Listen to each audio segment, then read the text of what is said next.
camera for the duration of the presentation. Thank you, Linda. You're welcome. And I was just going to prep you, Linda, can you please press record at this time? Oh. We are excited for this virtual training tonight and are thrilled to have reached caregivers, educators, and community partners who all play important roles in the lives of those living with FASD. Based on our registrations on Eventbrite, we have attendees from all over the world. One benefit of moving to virtual trainings has been our ability to reach a wider audience and expand our understanding and awareness of FASD to a global audience. Before we begin, I just wanted to make participants aware if you or someone in your household is in crisis, please reach out to your local crisis service. We will put St. Leonard's Crisis Service contact information in the chat. To introduce myself, I am Lindsay Campbell, and I am one of two FASD coordinators here at Contact Brant. I would like to also introduce my colleague, Linda McFadden. Linda was Contact Brant's first FASD coordinator when FASD service coordination was created in 2018. The program expanded in October 2020, and I was hired as the second FASD coordinator. Additionally, we have Lori Santos, who has recently taken on the role of parent facilitator for the Brant FASD Caregiver Support Group, as well as the co-chair of the Brant FASD Action Group. I want to thank you all for participating in tonight's training to expand your own knowledge around FASD. I encourage you to take what you learn from this presentation to build capacity within your own community. If you're interested in learning more about FASD or how FASD service coordination may benefit your family or someone you work with within Brantford or Brant County, please reach out to Linda or myself and we'll be happy to assist. I want to thank Contact Brant, our Brant FASD Caregiver Support Group, and Health Nexus, who have made this training and future training opportunities possible. In terms of housekeeping, I will go over some brief reminders. Please ensure your mics are turned off for the duration of the presentation. If you have any questions, please use the chat feature and I will ask these questions at the end of the presentation to Nate. If you're more comfortable sending myself or Linda a private message with questions, please feel free to do so. I will also send out the PowerPoint presentation as well as a copy of the recording to the email address you registered with on Eventbrite. At this time, I will kindly ask Linda to lead us in land acknowledgement. Good evening. So we would like to acknowledge that we are on the traditional territory of the Neutral, Anishinaabe, and Haudenosaunee peoples. Brantford is situated on the Haldeman Tract, the land promised to 6 nations, which includes 6 miles on each side of the Grand River. As individuals who benefit from living and working on this land, we must continually educate ourselves and recognize that colonialism is a current and ongoing process. In the spirit of truth and reconciliation, we want to recognize and celebrate the Indigenous communities that we have the opportunity to work with and learn from today. We also want to build relationships that honor the values and histories of Indigenous people. Now I'll hand things over to our presenter for this evening, Nate Sheets. Nate is a behavior consultant from Oregon, specializing in fetal alcohol spectrum disorders, trauma, and cognitive skills. So if you're good to go, Nate, I'll pass the virtual baton to you and you can take it from here. Sounds good. Thank you so much. My slide should be up. Are we good with that? Cool. Hi, everybody. My name is Nate Sheets. Thanks for joining us tonight. Today, we're going to be going through some specific cognitive supports for people with FASDs and address some challenging behaviors that are commonly, that families commonly experience. And I'm excited to have you with me. So let's get started. The slides tonight will be available to you. You can go find them on my website at cogsupports.com/contactbrant. There will be a PDF there for you and you'll be able to access them there after the training. I really just want people to be able to kind of sit and absorb. So yeah, you don't have to worry about writing everything down. You'll have access to the slides there. We will be doing questions at the end of the presentation, so you're welcome to ask the questions at any time in the chat, and our moderators will compile them and ask them toward the end there. If you do if you do access the slides, just my request is that you not share them. They're kind of in flux constantly, and yeah, I just would request that you not share them without prior permission. So my name is Nate Sheets. As was mentioned, I'm an FASD consultant and parent coach. I live in Oregon on the west coast of the United States. And I have things to share with you today about FASDs and some practical supports. And so I just want to share really briefly about what my experience is that's led me up to this point, how that compares to my education, and hopefully you'll get a lot out of today's training. So I have been a foster and adoptive brother since I was a young child, since I was 7 years old in 1993. So while that's not necessarily just FASD, I've been exposed to the foster care system in the United States and a lot of the systematic issues that come with that. I have spent the last 14 going on 15 years working in the developmental disability field. I have experience with pretty much every developmental disability and various types of neurodivergence, but I do specialize in FASD. I work for myself. I'm an independent behavior consultant. And I have an upcoming book called Essential FASD Supports. So if you go to my website and hopefully the next month, you'll be able to see that that is available for ordering. Before we get into kind of specifics, I do want to mention that my education, my formal education, is not in developmental disability. It's not on the brain. It's not in neurology. I have a business administration degree. But what we are talking about today really comes from me doing research and my own personal interests in how the brain works. And so hopefully I can present a case to you today that you would be able to verify, but I'm always open to accepting feedback or correction on the specifics of what I say, especially when it comes to the brain. I'm always open to learning more. My various approaches are specifically on cognitive skills and neuroscience. Those are like my two biggest interests that have informed the way that I approach challenging behaviors, as well as neurodivergence and people with various developmental disabilities. I focus on the mechanics of thought. I'm really interested in kind of moment to moment thinking in everybody, not just people with FASDs. I'm also relatively informed on a neuroscientific discipline called polyvagal theory, which we'll hit on a little bit more later today. I'm particularly interested in the area of cognitive skills called executive functioning, which we'll also hit on a little bit today, and you probably have heard of.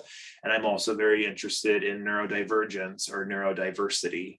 And these are the things that really inform how I think about challenging behaviors and a lot of the struggles and challenges that families who are trying to support their kids with FASDs may face. Before we get started, the nature of what I do and what we're trying to address tonight, it can be really easy for things to go into the negative.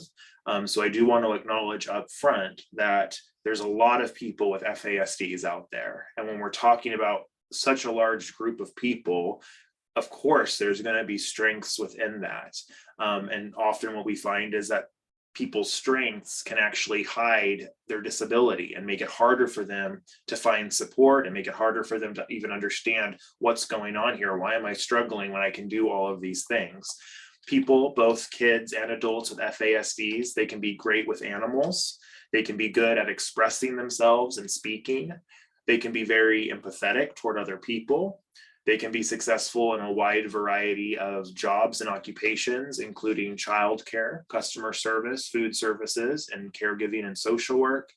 They're often artistically talented and musically talented. They can be great with younger kids. They can be very motivated to help others. They can be friendly and social, and they can have true cognitive and academic strengths. And all of these strengths, or some of these strengths contribute to what we call invisible disability. And, this isn't FASD 101. So most of us here should know that most people with FASDs do not show any outward sign of prenatal exposure. And that makes it hard for not only systems, but even like their family members who know intellectually that this person has a developmental disability like an FASD, but we forget in day-to-day interaction. So those are the kind of situations that we'll be talking about today. Again, FASD is a huge group of people, a huge part of the population. And so while we're going to talk about like what somebody that you're, the person that you're thinking about, I'm going to say they might struggle with this, they might struggle with that, but that's not necessarily true. There's going to always be an exception.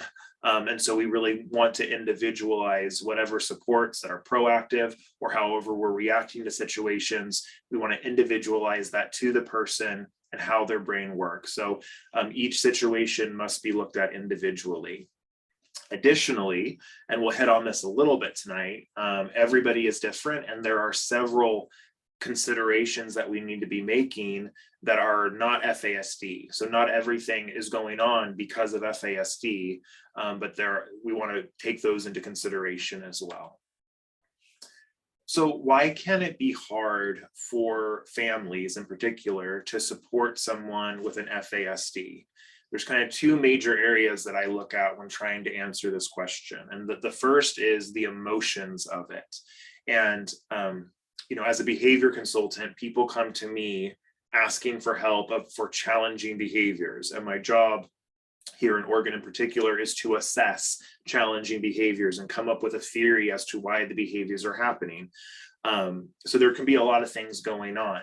And what I tend to see, the patterns that I see in families that make it hard for parents or supporters, is the person might seem to understand what we're saying. So we tell them why they shouldn't do something, why they shouldn't lie, why they shouldn't steal, why they shouldn't hit their sister, whatever it is. And they get it. Like we talk to them about it, they get it, but then the behavior doesn't change. And that can be difficult for parents to understand and regulate within themselves. They might personally attack us when they're dysregulated and upset. That does not make things easy.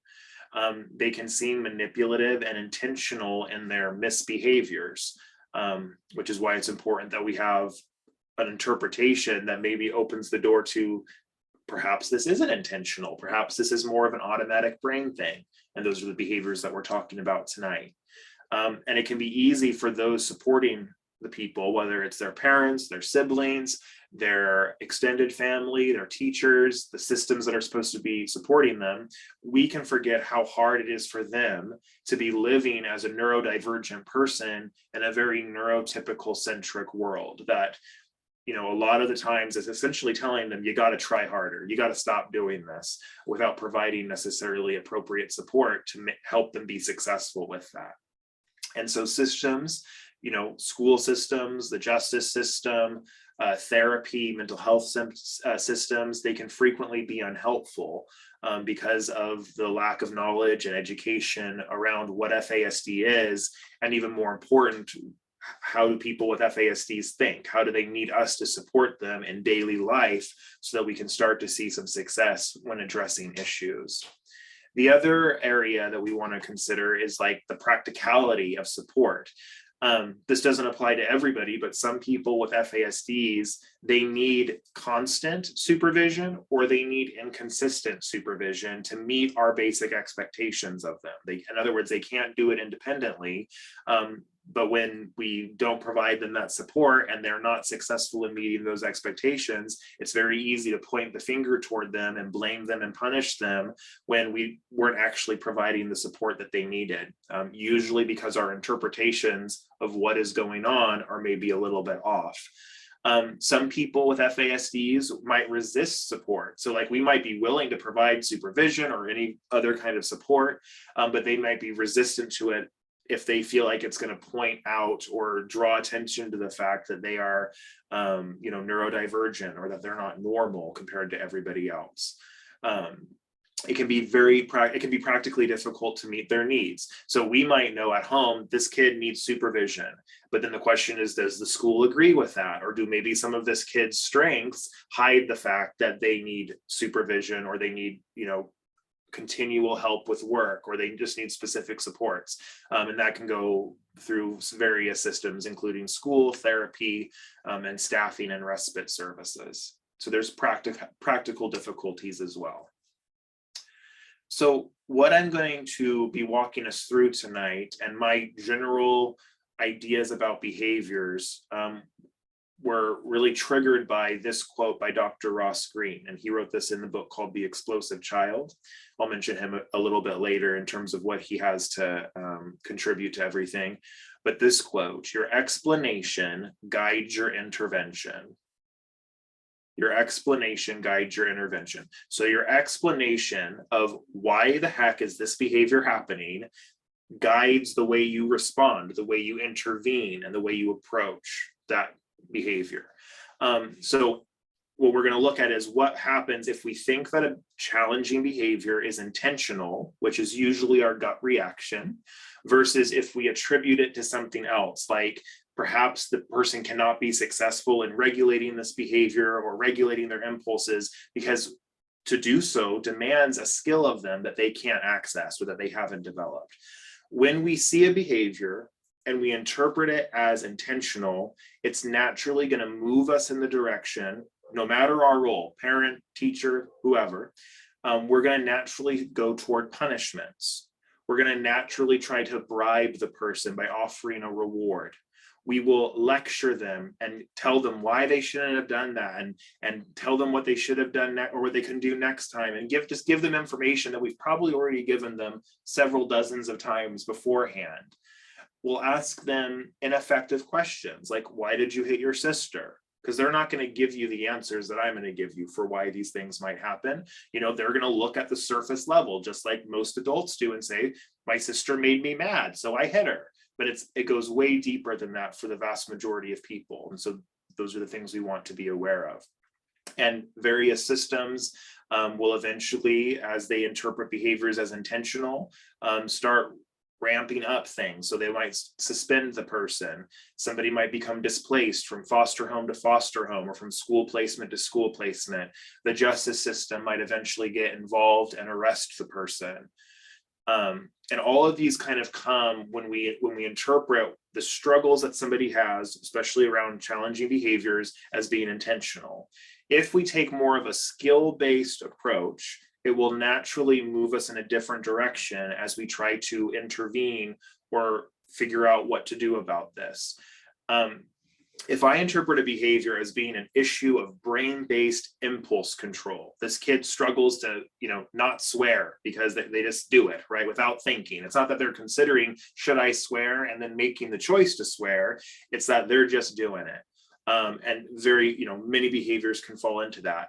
If impulse control is my interpretation, then I know that tomorrow, this person's probably going to have some impulse control issues. 2 days from now, a week from now, impulse control is still probably going to be a factor. So what that means is I can start through my supports and my adjustment of expectations, I can start to consider impulse control and see if by providing supports that are targeting impulse control, do we see more success? And impulse control is just one of several skills, which we will hit on some of them.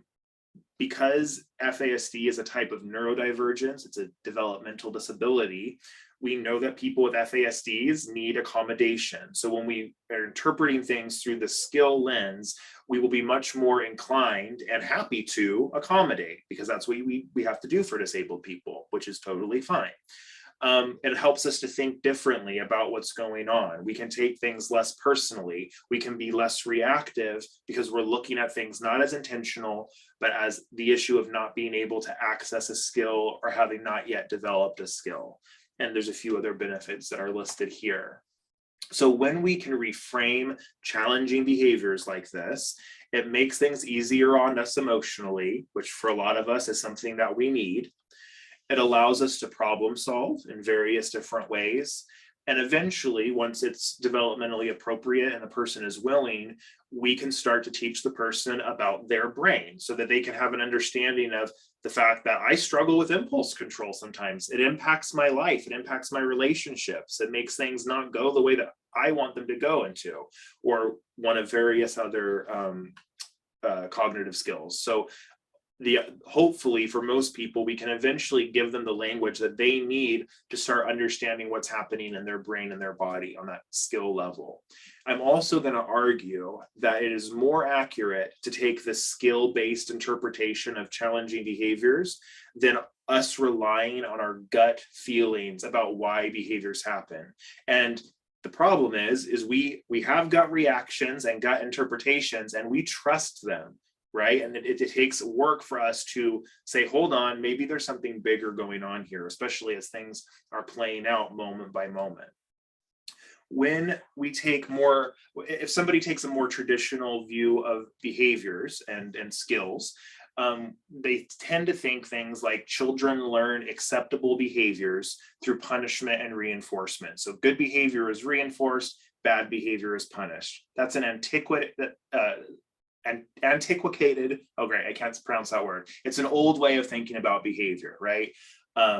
Positive and negative reinforcement are definitely a factor in how we all learn and behave, but it's definitely not the whole picture. And yet several of our systems are seeped in this basic behaviorism, which is why so many of them are unsuccessful in working with people who have both FASDs and so-called challenging behaviors.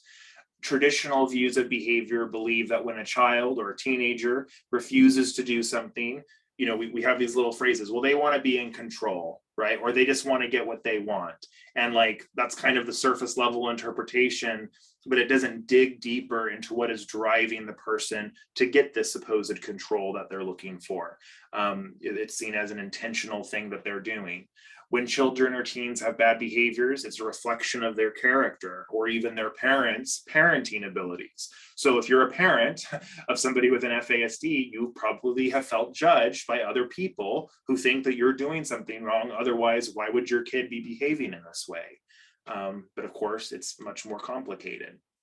So what we're doing is what Diane Malden calls the Cant versus wont. It might look on the surface level that we have an expectation and this child won't meet it. They will not behave, right? But really what's going on is that they can't, right? And so it's a brain thing.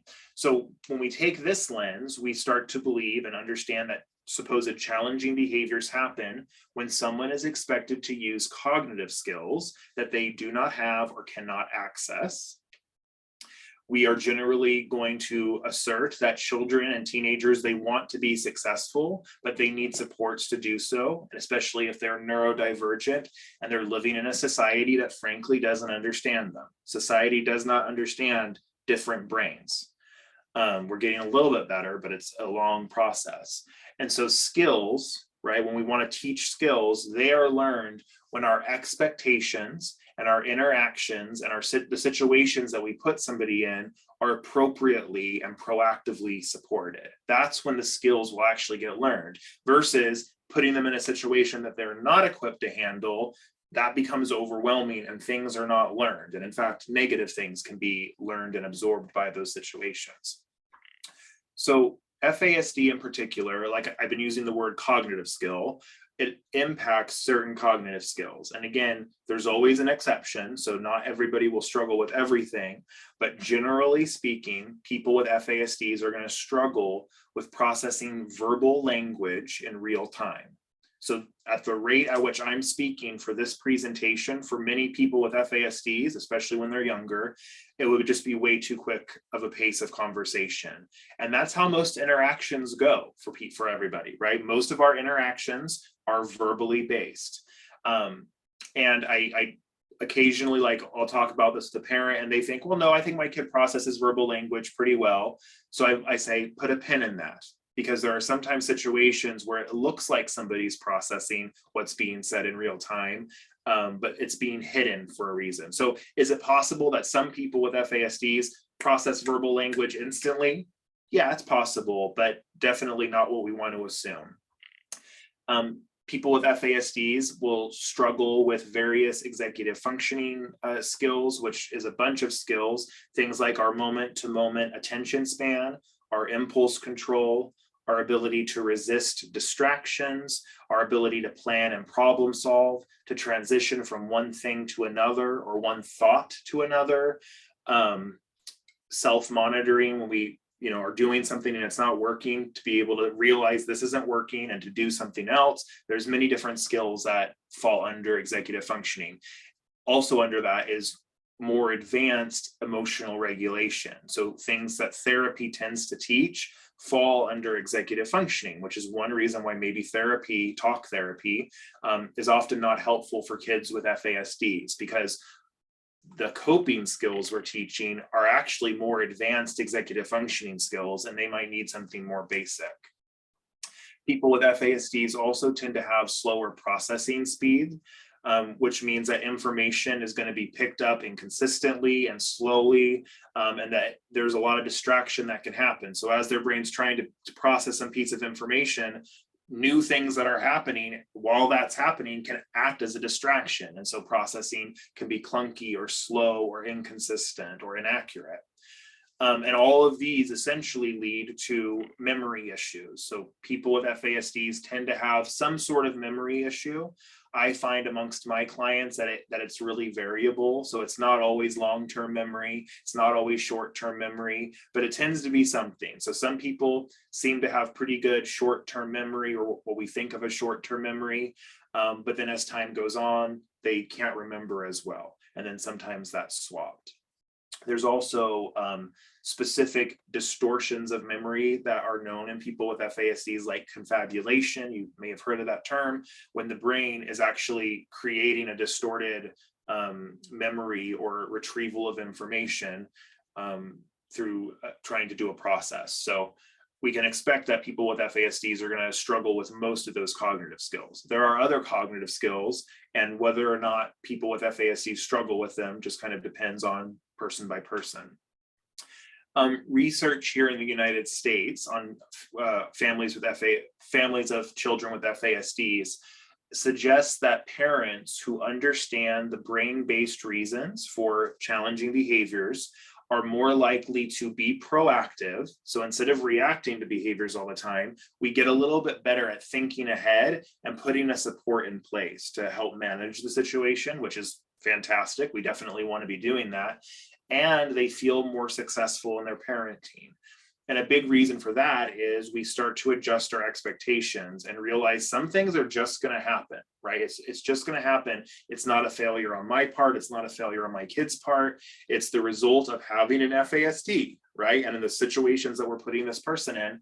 And so when we can adjust our expectations and provide proactive supports, we start to see more success through those strategies, and people feel better about what's going on. So if we think about kind of traditional strategies and this concept of cognitive skills, and I'll continue to explain this a little bit, it becomes clear why a lot of our gut reactions or a lot of our immediate responses, our traditional responses to challenging behaviors, don't really work, because they don't really consider cognitive skills at all. So if we think of just having a chat, kid does something we don't like, we sit them down, we lecture them a little bit, but we also try to problem solve. Maybe we talk about what they could have done differently. Maybe we talk about, maybe you should take a deep breath next time you get angry, right? We give them suggestions, but that does not meet their cognitive skill needs. So this kind of verbal interaction and agreements or whatever we might be coming up with is often too abstract. The person likely does not understand all that's being said in real time. They may not remember, especially like if we're talking to them about something that is going to be applied a couple of hours or a couple of days later, are they going to remember this conversation? Like as things are triggering them and creating emotional dysregulation or moving too quickly for their brain, they're probably not thinking about this at all, right? And so then that information doesn't really help. And so it doesn't help them use their plan in the moment. That's what we have to problem solve, is how do we help their brain as things are playing out, remember their coping skills or their whatever it is that they want to try. And it's really easy because I sat there and I talked to them and they told me they wouldn't do this anymore. And we listed some coping skills they can do that when they're not successful, they must not have wanted to be successful. They chose to not be successful. So that lack of success, whatever we adults are interpreting as success, is interpreted as lack of compliance. And then we start to respond to that feeling and our gut reactions over that. Some parents or schools or therapists, they have contracts that they will sit somebody down and have them sign, even though they're children and technically it's not a real contract. But in some ways I get it. It's a visual, right? But we list out maybe the behaviors that we don't want them to do, or we list out the behaviors that we do want them to do. They sign it, we sign it, and now we have this contract. But this doesn't meet the cognitive needs that are leading to these behavior issues in the first place. So the contract does not consider why a behavior is happening. It's essentially telling the person, because you've signed this, you're going to try really hard, and not providing any additional supports other than saying you got to try harder. And of course, when it's not successful, it's very easy to interpret that as lack of compliance. The same goes for point and reward systems and sticker charts. These can also be confusing because the kiddo often wants the reward, right? They want that incentive and they're enthusiastic to do well.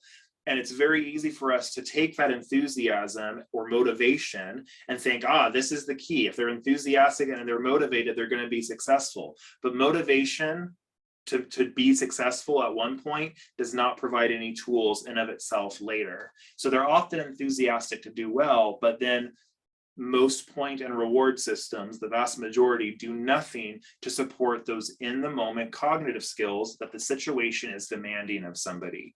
We also know that for everybody, not just neurodivergent people, long-term incentives do not work, right? I know that if I went to the gym every day, I would be hot.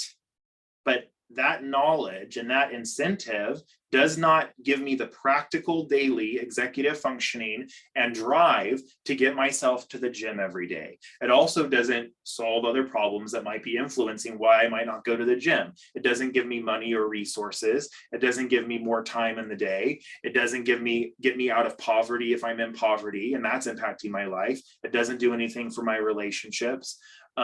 So we know that long-term incentives for most people do not work to change behavior. And so, of course, we might come up with a great point and reward system or a sticker chart. And when it doesn't work, it's easy for us to interpret that as just the person didn't want to be successful. That's a lack of compliance. So tonight, what I'm introducing you to is the framework that I've created called cognitive supports. And this is when we provide supports, but there's always this thought of specific cognitive skills in the back of our minds as supporters. So we're shifting our expectations or our interactions with somebody with an FASD with a specific cognitive skill in mind.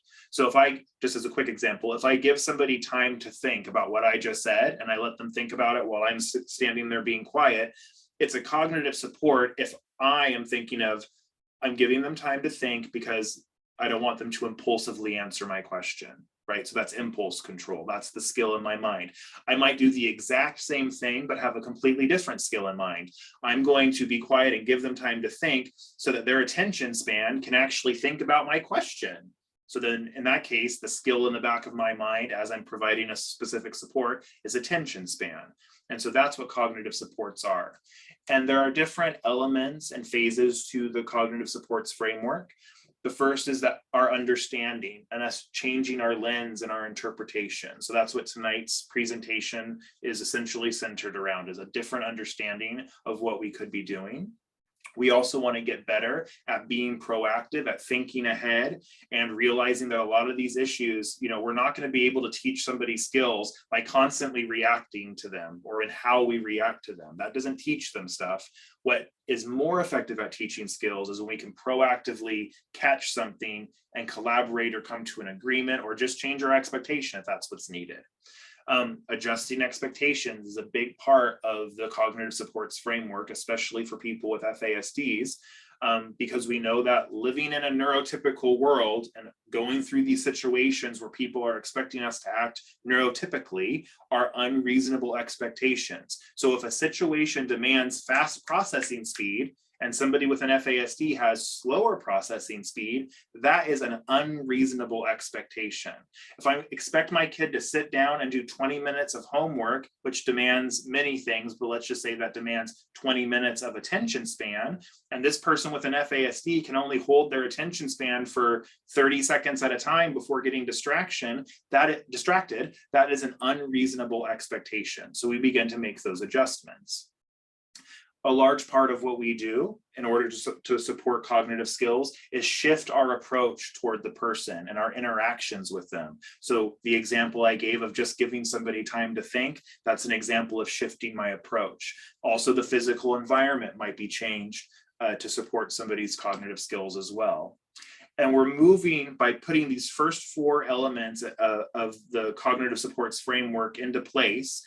Hopefully we're moving in the direction of planning together, of developing an ability to work with the person, to collaborate with them directly. But we often want to jump to that. We want to have a conversation with them, come up with an agreement, and have that address something. But that will just not be successful, especially if the first 4 elements or first 4 phases of this framework are not followed. So sometimes we're working on the first 4 parts of this for months and months and months before we even dip our toe into the collaborative or planning together water. So where does this come from? There are 3 major elements so far in my research and in my experience working with people with FASDs that have kind of helped me create this framework. The first I mentioned, Dr. Ross Greene, who wrote The Explosive Child. He's written many books since then. But he introduced the concept that, somebody might not be successful, not because they're choosing not to be successful, but because our expectations or the situations are demanding specific cognitive skills of them. And that's not necessarily like the major part of what Dr. Ross Greene talks about, but that's the part that stuck with me. So that concept is what got me interested in neuroscience and moment-to-moment thinking. Another big part is what's called the neurobehavioral model. And the neurobehavioral model has been applied specifically to FASDs by Diane Malbin. And she wrote the book, Trying Differently Rather Than Harder. And the main concepts that she puts forth are that FASDs are the result of literal brain changes, right, due to exposure to alcohol in the womb.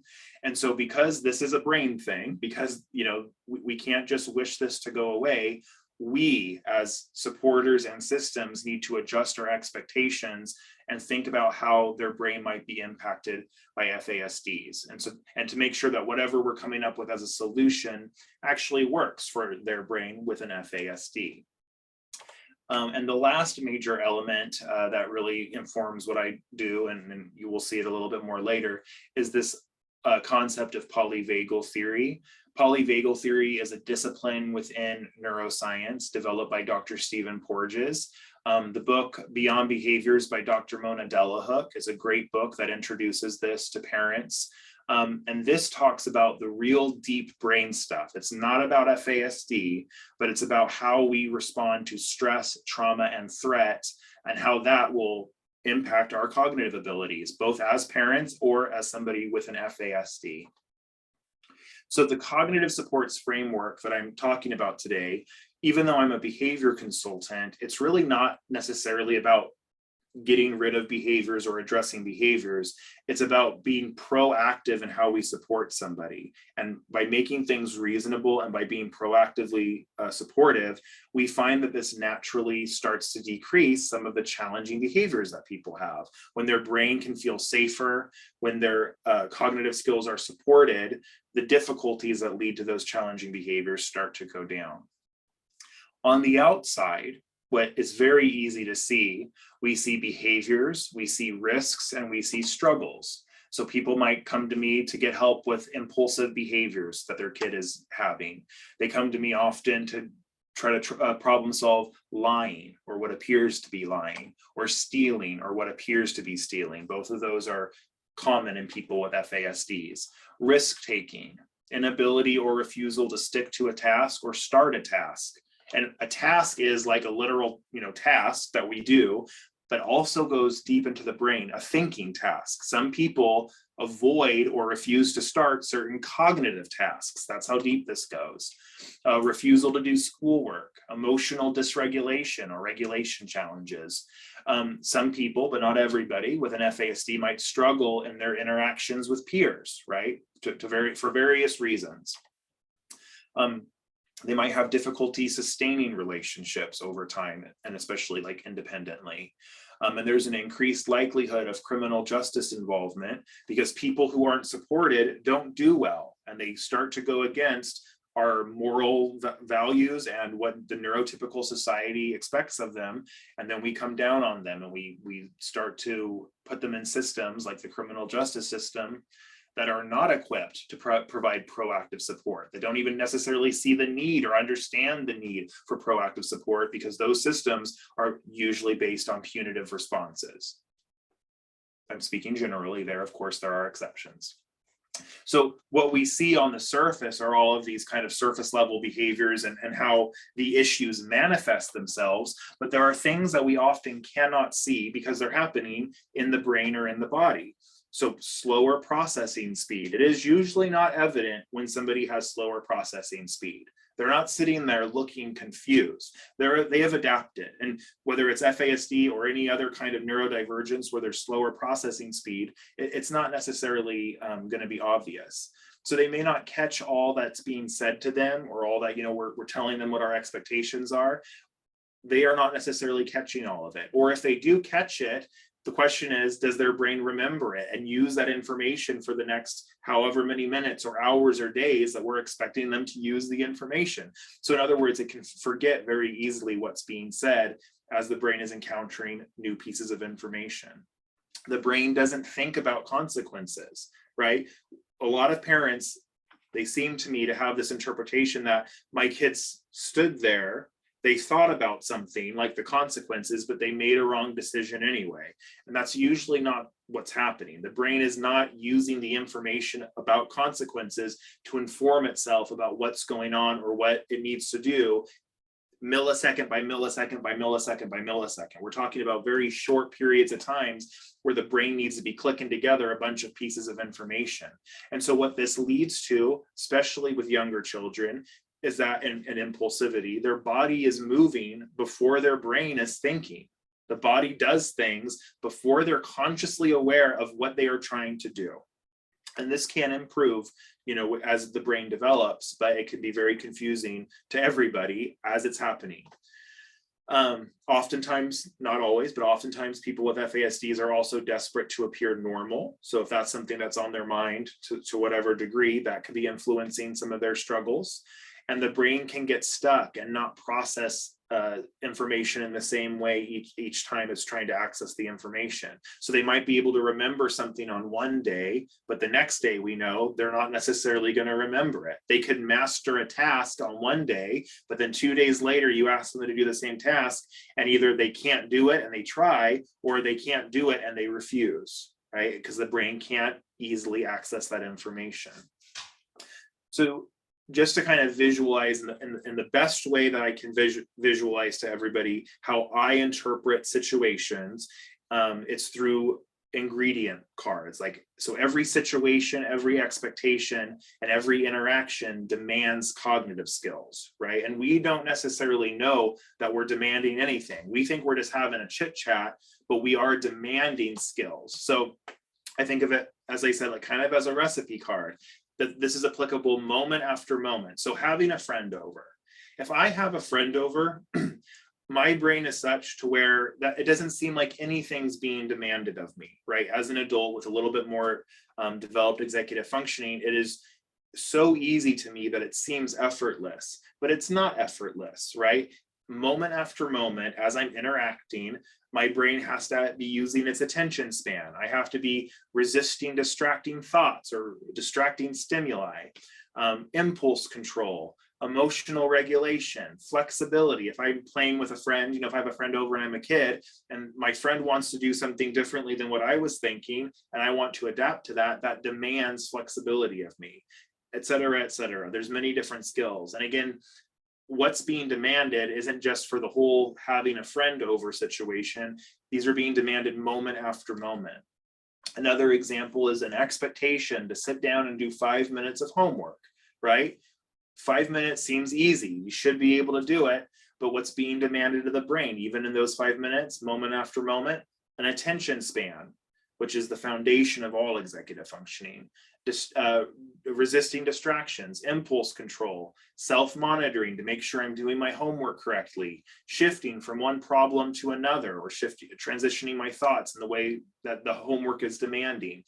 Likely abstract thought, because most schoolwork is abstract on some level, et cetera, et cetera.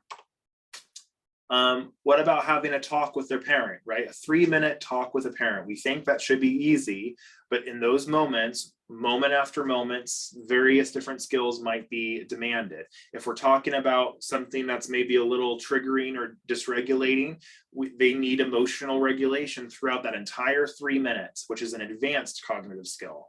They need to be shifting and transitioning their thoughts. They need to be using their attention span. They need to be processing that language in real time while also resisting distractions, et cetera, et cetera. So this is what I mean when I use the language, we're demanding a skill. This is what I mean. We demand it intentionally and unintentionally, directly and indirectly, through the situations, expectations, and interactions we have with people who have FASDs. So we're using this kind of cognitive skills filter to reframe a lot of traditional terms that we might use or interpretations of behaviors. So these are just some examples. Oftentimes one of the most common interpretations parents give me is they do something for attention. So in this case, my daughter keeps interrupting me because she wants to get attention. There's many different ways we can reframe this. One is she can't hold her attention span long enough to self-entertain. So my kiddo, I keep wanting them to go play for a while, but they keep coming and interrupting me and they want my attention. Well, maybe it's less that they want your beloved attention and more the fact that to go and self-entertain, to go play or to go entertain oneself demands something of their brain, even though to us it might seem effortless. He won't keep his hands to himself versus something like his body is dysregulated. She lies because it causes drama and she likes drama. Maybe her brain has a brain-based issue, so it confabulates some details, and this causes confusion and drama, but it's not necessarily because she wants the drama. It could be her actual perspective that happens to lead to drama.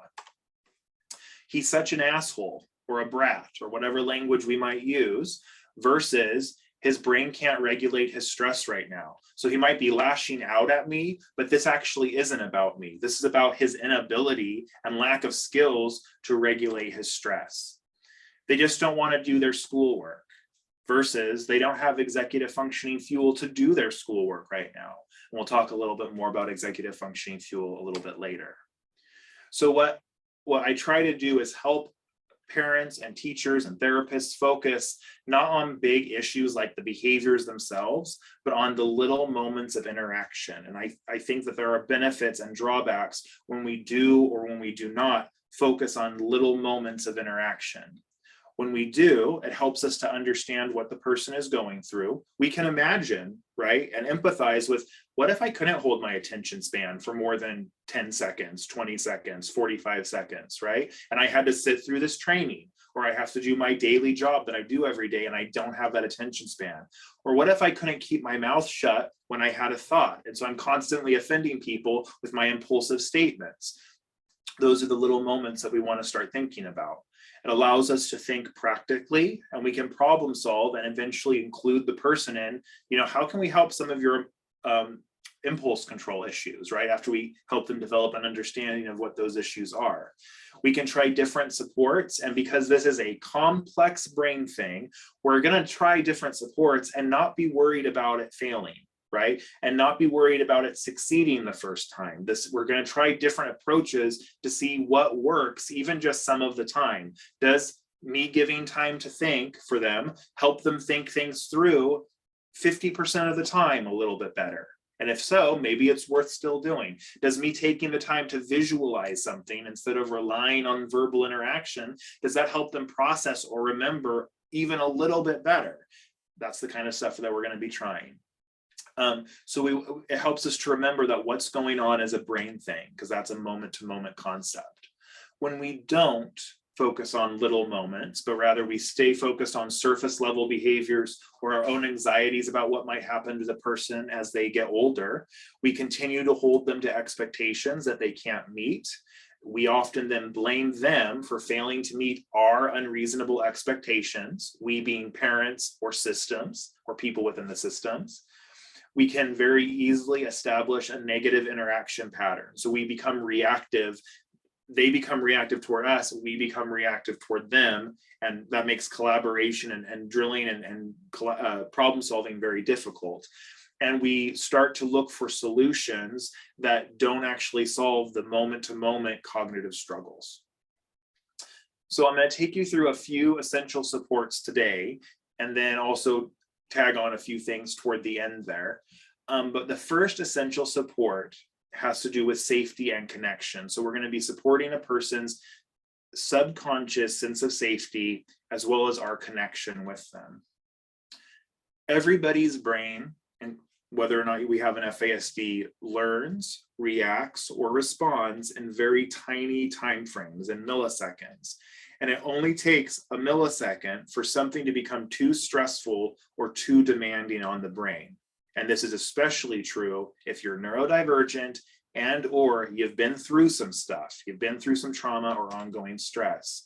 And over time, this leads to resistance and what we call unsafe neuroception. So to understand neuroception and unsafe neuroception, I highly recommend, if you have a kid, if you work with kids, that you read the book Beyond Behaviours by Dr. Mona Delahook. She's also written a book since I created this slide. So you can also read the second book. I think it's called Brain Body Parenting. Don't quote me on that, but if you look her up, you'll see what her most recent book was. A very, very important book for people who are working with kids. So this term neuroception. Neuroception is how our brains continuously assess our safety and whether or not we're being threatened.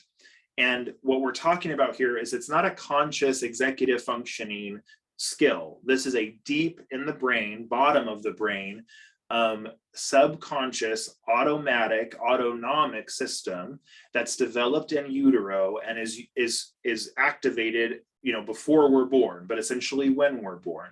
So when we are born, our brain is scanning and figuring out what is safe and what is not, and that influences our development. So in the first hours, days, months, and years of life, our brain via neuroception is learning what is safe and what is not, and it's learning through the environment and the interactions that an infant is going through.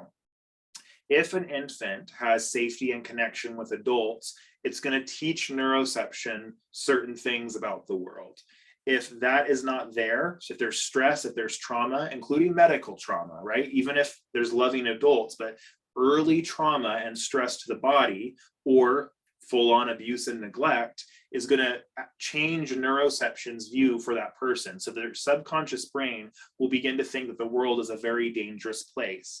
And specifically, neuroception has a direct link on our overall brain development. FASD also has a direct link to overall brain development. But if somebody has a lot of stress early in life, even if they don't have a disability, we will likely expect some developmental delays and ongoing issues regulating stress. And this concept of neuroception was coined by Dr. Stephen Porges, which again, what we're covering here is called polyvagal theory. So in other words, neuroception is our bottom, our subconscious brain's sense of safety toward the environment, to situations, and to specific people. So that we're constantly making this assessment without even knowing it. So we're going to look and we're going to split up safe neuroception and unsafe neuroception. And we're going to compare both of them in a given moment. So at any moment where somebody is feeling safe, and also over time, if they feel safe or unsafe, what does that do for their bigger picture? So in any moment when I am feeling safe, and again, not when you ask me and I say, yeah, I feel safe right now, does not have any impact on what my subconscious brain is thinking. So if my subconscious brain thinks that I am safe, I will be able to interact warmly with others. It is a direct link to our social engagement abilities as a species. Our bodies, in most situations, will be relaxed and calm. We'll be able to co-regulate with others. So if I have a parent who my subconscious brain feels safe with, and I start to get dysregulated, that parent coming to me and giving me a hug or otherwise soothing me will actually be effective and create co-regulation. And I'll be able to learn. If my subconscious brain does not feel safe toward my environment, toward the expectations, toward the people around me, I will not be able to learn. And that is applicable in school settings, right? Where we may not see, and it may not be obvious that this kid's brain doesn't feel safe right now because we're interpreting the behaviors rather than what's going on deep inside the brain. We know people cannot learn or socially engage when they are feeling unsafe neuroception. So if somebody has consistent, safe neuroception over time, and it's by the way, it's normal for us to have unsafe neuroception. We want unsafe neuroception if I'm actually in danger, because that's what triggers us into fight or flight, which helps us to survive. So if overall somebody is feeling safe neuroception, it helps us to move through our development, right? There could be other things that prevent developmental progress or slow it down, like an FASD, but we want somebody to be feeling safe to ensure that they can move through it. If somebody does not feel safe, starting from the early days of life, that will actually create disability, right? Or neurodivergence and differences in how that person develops. If we generally feel safe, we're eventually able to go from more basic processing to more advanced, what we call top-down thinking. That's where executive functioning can really step in and help us think about our thoughts and control what we do, including our behaviors. And that kind of thing leads us to building our own set of personal coping skills, both conscious and subconscious coping skills. So then we have unsafe neuroception. And there's a term out there that I don't use. I just call it unsafe neuroception, but it's called faulty neuroception. So that is what happens when somebody's subconscious brain thinks that they're unsafe, even though they actually are safe. So it's making an incorrect assessment. I just call all of that unsafe neuroception, but that's what I'm talking about. So whenever I use unsafe neuroception, I'm not talking about situations where the person's actually in danger. I'm talking about situations where their brain is actually misinterpreting the cues, a voice tone, an expectation, a noise in the background as danger when there actually is not danger. So in any given moment, we're feeling this type of neuroception, we're going to be defensive. Our body will be having an anxiety or fearful response. Our autonomic system will activate fight, flight, or freeze, or some various other responses. We will resist interaction and reject connection. So if you have a kiddo who starts to scream and they're really dysregulated and you go in to give them a hug and they have a bigger response to that, that's a really good sign that their brain is feeling unsafe in that moment. If they were feeling safe but were otherwise dysregulated, they would likely want to be soothed and want that hug. But it goes against our social engagement systems. And of course, we're not going to be able to use our more complex cognitive skills like executive functioning. So if a kid feels unsafe, we can't put them in school and expect that they're going to learn just great. They're not going to be able to access the executive functioning skills that they need to be successful.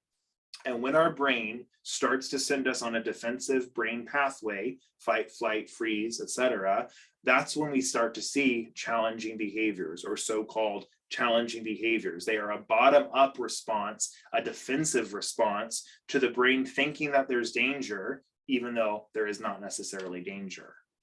If this is kind of somebody's normal, so day after day after day, their brain is making these inaccurate interpretations of what is safe and what is not, that's going to create developmental delay in addition to whatever else might be creating developmental delay. And that's not something that we want, especially in terms of safety. People who have lots of unsafe neuroception will struggle in their relationships. It will delay their cognitive skill development even more than just FASD itself might. We're going to have ongoing challenging behaviors and very few coping skills, or that we will try coping skills and it will not work to regulate us. And we are not going to be able to do the advanced top-down thinking that all of the adults are demanding of us, right? When we ask questions like, what could you do differently next time? Or what could, like, take a deep breath. Like, all of these things are top-down thinking that we're trying to get kids who are engaging in bottom-up responses to stress to do, which is why it's not very successful. So why am I talking about neuroception in a training about FASDs? Well, if somebody has been through early childhood trauma or ongoing stress, this creates the foundation for unsafe neuroception. So again, we have faulty, or I just call it unsafe neuroception, when our brains sense a threat when there isn't a threat because of our trauma and our past and the associations that our brain has made. Because our bottom brain will recognize sensory cues or even thoughts going on, and they will be what we call implicit memories that are dual coded with negative emotions. So like I said, like a tone of voice, if that has been a stressor for me in the past, as soon as I process a negative tone of voice, I'm very likely to have a big response to that if I've experienced lots of unsafe neuroception. So this causes a physiological, subconscious defensive response. So many parents ask me or say something along the lines of, well, I tell them that they're safe. Telling them that they're safe does not do anything for their subconscious autonomic brain. That's an executive, you're appealing to their executive functioning there, which is fine, but it doesn't do anything for these bottom-up responses that we're talking about that are out of their direct control. And a lot of us, by the way, who are sitting here listening to this, we might start to think about, do I experience unsafe neuroception? Because there's a chance that you do on some level. So our brain is responding in the same way to these situations as if there was actual danger. There's degrees, right? We don't necessarily go to full fight or flight right away. It can build up, but the pathway that it sets us on is a fight, flight, or shutting down pathway. So what triggers unsafe neuroception, especially in people who've been through trauma? It can be an internal body sensation. So my body my stomach might be growling because I'm hungry, but my brain might associate feelings in my stomach of any type as anxiety because I've been through a lot of anxiety, and that might show up to me physically in my stomach. So that's a misinterpretation. I feel hunger, but my emotions go to anxiety until I can do a little bit of thinking maybe to figure out, oh, this is hunger. I'm not actually anxious. Let me go get a banana or whatever. So body sensations, sensory information, things like smells, for another example. Tones of voice are a big one, which is why I keep bringing it up. All of our brains are heavily attuned to facial expressions and tones of voice, and we can misinterpret, right? I mean, it's possible that like the way my voice resonates, some people might think that I'm, being harsh or mean, right? Even though that's not what I'm trying to do, but that's how their brain interprets it because of their past and what's been going on with them. It's possible that familiar physical environments, just going back to those physical environments where there has been stress or lack of safety in the past, triggers it now. School, home, those physical environments can very easily create unsafe neuroception if there's been a lot of stress there. Certain words or phrases can trigger it. Certain types of people. You might have a kid who's very sensitive to people who are tall and stand over them. Maybe people with beards, right? And we get to a point when a kid has been through a lot of stuff. Oftentimes, if they're adopted, all of this can happen before they even get adopted by their family. But we get to a point where stress of any type, including cognitive demands, might trigger a very defensive, bottom-up, unsafe neuroceptive response. And that's definitely a direction we want to avoid. So what does this have to do with FASDs? Well, most of us know that for several reasons, people with FASDs are more likely to come from a history of early childhood trauma or to have ongoing stress, even if there was not kind of what we traditionally think of as trauma. So things that are included that can lead to unsafe neuroception includes early medical issues, hospitalization, being born premature, having to be put on a respirator as an infant. I have some clients, because of FASD or other reasons like genetics, they had to have open heart surgery as an infant. Like those are the situations that can, even if they're in a loving home after that, even if things go fine after that, even if they're in services after that, their body has been in a state of ongoing dysregulation. And then of course, the things that we think about: neglect, physical abuse, sexual abuse, emotional abuse, experiencing homelessness, witnessing violence or witnessing drug use, being removed from your biological family, multiple caregivers or maybe foster home placements. ongoing stress due to challenging behaviors, right? Ongoing sensory dysregulation. All of these things can create unsafe neuroception. So it's important for us, as you think about the supports that we're going through tonight, to determine, does unsafe neuroception apply to my child? And there's, unfortunately, statistically speaking, for most of us, yes, this is a factor. And we want to be thinking about this before we try behavior interventions or systems like that therapy brings to us, but also including cognitive supports, because no amount of cognitive supports that we're going to talk about tonight is going to do much if somebody is feeling significant lack of subconscious safety. So just to help you determine, does this apply to my child or whoever I'm thinking about today, some clues. Has this person experienced continual sensory dysregulation? And even if they don't now, have they in the past had continual sensory dysregulation? Are they frequently oppositional, as in more than once per day, sometimes dozens and dozens of times per day, depending on who we're talking about? Are they easily reactive to people or situations? Do they escalate, become emotionally dysregulated multiple times per day? Do they shut down, go into like a freeze mode frequently? Do they overreact to small stressors and generally have no coping skills? Do they reject reasoning or comfort in a moment of dysregulation, even though we're trying to be loving and help them? So those are clues that you could be working with somebody who has a lot of unsafe neuroception. And we have this list. These are American disorders, but I'm sure many of them still apply to y'all. But a lot of these mental health issues, we can start to ask the question, should we be looking at this through a diagnosis, or is this ultimately unsafe neuroception? And I'm not saying for anybody it is or it isn't, but it's a question that we should ask. And some of these definitely begin to make a little bit more sense when we look through it, look through a neuroception lens. So if this does apply to your kid, if you feel like they have a lot of unsafe neuroception that's leading to mental health symptoms or challenging behaviors, the priorities should be connection with adults, co-regulation with adults, sensory supports, and then cognitive supports. So we start with connection and we move our way down the list. You cannot co-regulate effectively with your child unless you have times of connection where you're sending safety cues. This idea that human beings need to feel safe, their subconscious brain needs to feel safe in order to make use of their thinking brain, their executive functioning, is a common denominator in the field of neuroscience. So if we think, well, my kid might feel unsafe, but they should still be able to sit and do schoolwork at school, that goes against what neuroscience has been saying for a long time. We know that when we start to go into fight or flight, our executive functioning is not easily accessed, especially with the younger we are.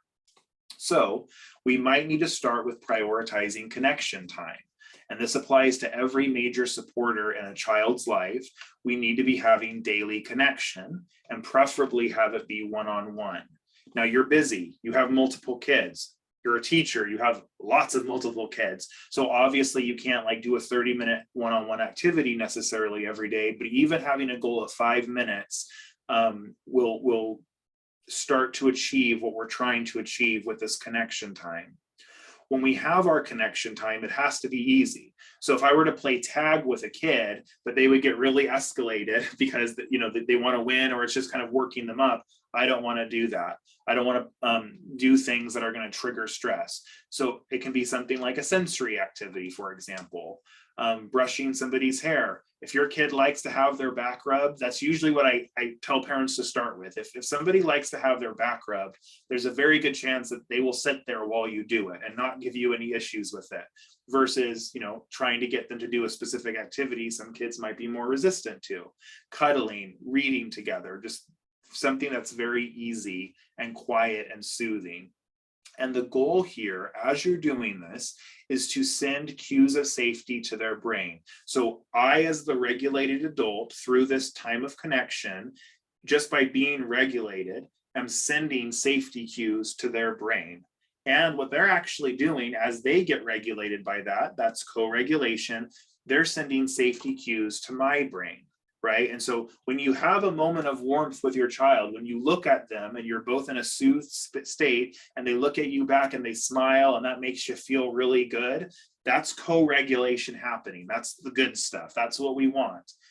I also want to let you know, you might wake them up in the morning and rub their backs for 5 minutes and have a great 5 minutes of connection. And then the rest of the day is just a disaster. That doesn't mean that the connection time that you did spend was for nothing, because this is not meant to change anything immediately. But what this is doing is you're banking time. So that 5 minutes still counts as you slowly build up that time.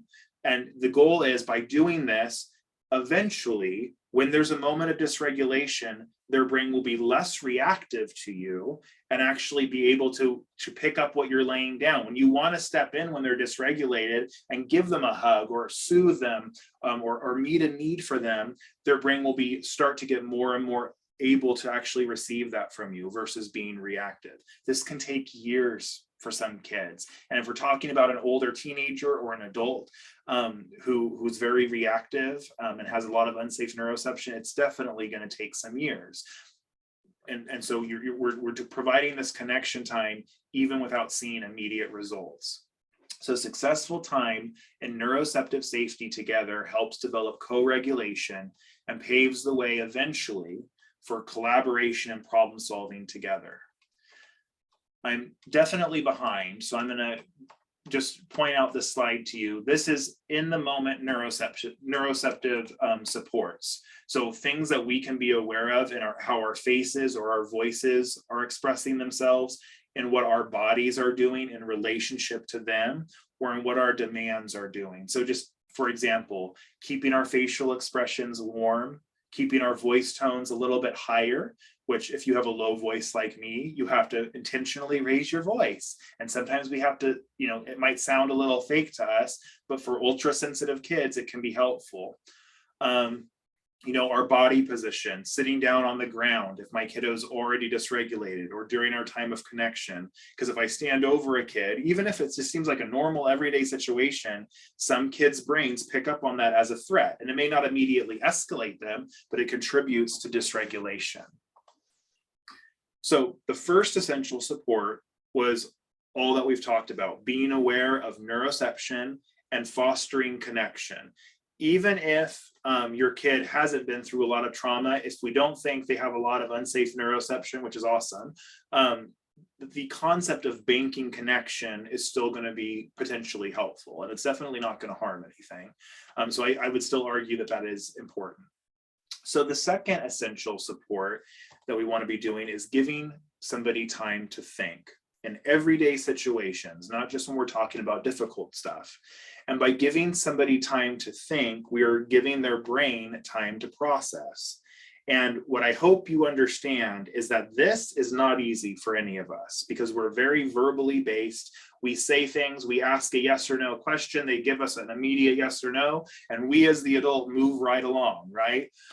So it's very easy to just not be aware of the fact that, oh, they actually didn't fully process that. So there are things that we can do to help with that kind of processing. We want to give anywhere from 10 to 60 seconds for kind of everyday situations, and maybe more time, maybe sometimes hours or even days, depending on the individual situation and what it is we need them to think about. So why do we want to do this?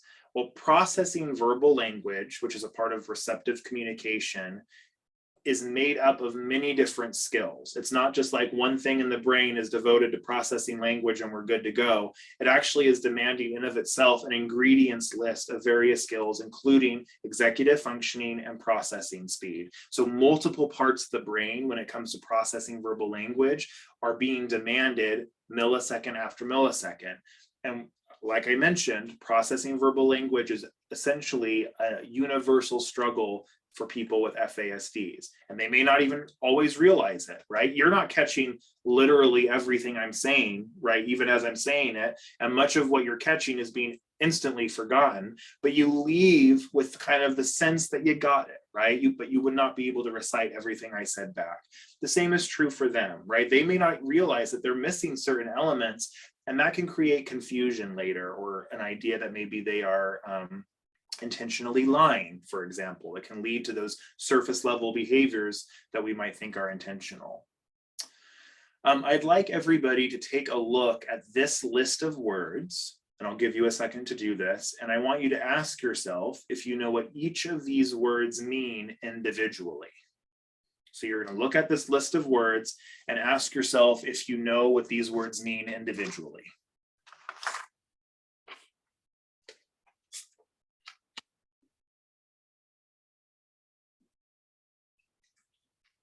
Okay. Now, we're not live, so I can't see everybody's faces. But if we were to pretend that we were, and I asked the audience, okay, so you've looked at this, do you know what all of these words mean individually, or most of these words at least? Usually I see a lot of nodding heads. So most of us know what these words mean individually. So then my next question is, if I give you a sentence that includes these words, will you be able to process the sentence? If I give you a sentence that includes these words that you know the definitions to, will you be able to process the sentence? Well, let's find out. If the known relation between the variables consists of a table of corresponding values, the graph consists only of a set of isolated points. If the variables are known to vary continuously, one often draws a curve to show the variation. So if you were a live audience, I would tell you, whoever processed what I just said, instantly raise your hand high so we can all see it. So I want those who did immediately process to confidently raise their hand. And there's a few in every audience because they're probably, it's a math related thing, obviously. So, but most of us actually can't. So when I ask the question, is it a reasonable expectation that if I give you a sentence with these words, most people nod their heads and say yes, but then I give that sentence and most people do not immediately process. And still some of you get a sense for what I said, you get a sense of an understanding, but maybe not fully, right? And to make this work for all of our brains here, we have to use complicated concepts that are related to math, but you can make all of these words really simple. They can all be very simple words, and that has nothing to do, the person knowing what these simple words mean individually has nothing to do with whether or not they're processing language in real time. There are different parts of the brain and different demands of the brain. So verbal communication is the least effective way to pass information along to a person with an FASD, whether we're talking about an academic subject at school, whether we're talking about my expectations as we go into the grocery store, whether we're having a chit chat about nothing important, there's a good chance that we are not effectively communicating at any given point. So one way that we make things a little bit easier is when we are verbally communicating, we want to give that time to think. So if you must talk, we do want to keep the language simple. Obviously, that's still an important support, but just reminding ourselves that simplifying the language is not going to do all the processing for the person. In some situations, keeping common phrases the same can help the brain process, because even for people with FASDs, some of the time, the more familiar something is, the faster it might be processed. If you're saying something, and this happens, like we're saying something, and as we're like running our mouth, a part of us realizes I'm doing way too much talking right now, right? So if we say something and we get a sense that the person didn't process it, your instinct will be to immediately rephrase what you just said. But what I want to encourage you to try, at least for a while, is you say something, they didn't get it, repeat what you said exactly the way you said it, even if it was too many words or the words were too complicated. Because even if you're rephrasing in a simpler way, you're forcing their brain to start the processing again. And this will not necessarily benefit everybody. So you might try this for a month, and be really intentional about repeating it. And you still have to end up rephrasing it simpler. Then you can go ahead and stop doing this as often and just go to that reframing. But for a lot of neurodivergent people, they actually would just benefit from it being repeated, because it's like they just need to kind of pick up where they left off, and having you repeat it can help them with that. Whenever the person is willing, we want to be using visuals. So whether I'm writing down my expectations when we're about to go into the grocery store, if I'm helping them make a list for what they need to do, in the morning before they go to school, we want to be asking ourselves, can I visualize this? We also can consider splitting conversations up into smaller parts if it helps them with either regulating what we're talking about emotionally or with understanding what we're talking about. Another thing that giving them time to think, directly and through these other supports does is it helps with processing speed and processing situations. And as we've mentioned, processing speed is typically slower for people with FASDs. And so giving time to think is essential for them. And I want you to think about, your child or whoever you're thinking about today, and all of the opportunities throughout a single day where they might benefit from somebody giving them time to think. Out of all of those opportunities, how often are they actually given that time? What percentage is an adult aware enough to say, oh, I need to give them time to think and to provide a support? I'm going to guess like less than 5%, maybe less than 1% in some situations. It's not intuitive for a lot of people providing support to be intentionally gauging the time that we're giving somebody to process information. The third essential support, and there's several more, but this is the last one we're going to focus on tonight, is visualizing information. And I know that I'm not the first person to suggest this for you. So we have to look at why maybe visuals that we try don't work and what we can do to make them more effective in the future. Because the truth is, a visual is the best support for everyone. Right? It takes a literal cognitive load off of the brain, and it often supports many skills at once. So if I have something in front of me, that supports my attention span, because even if I get distracted, my eyes have something to look at, right? It's not perfect, but it helps to redirect my attention. It helps with memory, because if my brain forgets something, I can look at my visual, whatever it is, and that remembers the information for me. And it helps with many other executive functioning skills. But we as supporters often resist visuals because we've tried them and they didn't work in the past. They might take a lot of time to make, or we make them and the person's like, I don't want to do that, or they think it's silly or stupid or whatever. And so what that does is it kind of causes us to go back and rely on quick verbal interactions where we become less aware of the person's processing needs. Visuals can be simple. They can be, just writing down things on a piece of paper. I recommend making a little portable whiteboard. You just take a blank piece of paper. I don't have mine here in front of me. A blank piece of paper, you laminate it, a dry erase marker.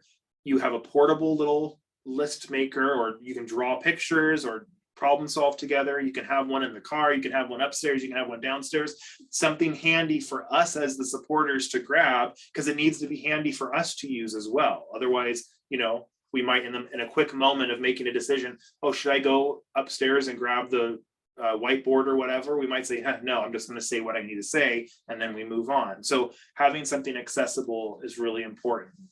And in order, I can't tell you what visual to use for your situation, because it depends on the person that you're supporting and their cognitive skill set currently, as well as their willingness to work with visuals, and then what you're actually trying to use the support to do.